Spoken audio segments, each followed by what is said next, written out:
آج سمجھیں کفر کا معنی کیا ہے، کفر کی اقسام کیا ہیں، اور فتوی تکفیر میں احتیاط کیا ہوتی ہے، یہ سب چیزیں آپ اچھی طرح ذہن نشین فرما لیں۔ کفر کا لغوی معنی علامہ محمد عبد الرؤف بن تاج العارفین المناوی رحمہ اللہ تعالی وفات 1071 ہجری التعاریف میں لکھتے ہیں: الکفر تغطیۃ ما حقہ الاظہار، جس چیز کو ظاہر کرنا ضروری ہے اس کو چھپا لینا کفر ہے۔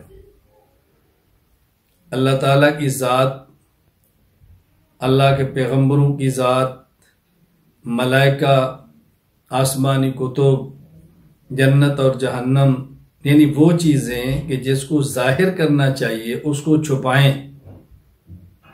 یہ کفر ہے۔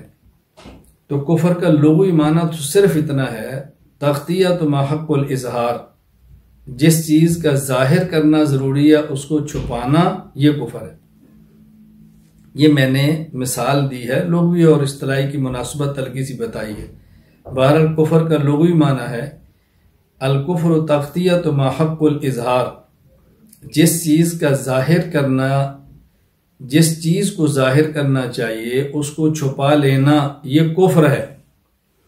کفر کا اصطلاحی اور شرعی معنی علامہ سعد الدین مسعود بن عمر بن عبداللہ تفتازانی رحمہ اللہ تعالی وفات 792 ہجری شرح المقاصد فی علم الکلام میں تحریر فرماتے ہیں: الکفر عدم الایمان عما من شأنی، جن چیزوں پر ایمان لانا ضروری ہے ان پر ایمان نہ لانا، یہی کفر ہے۔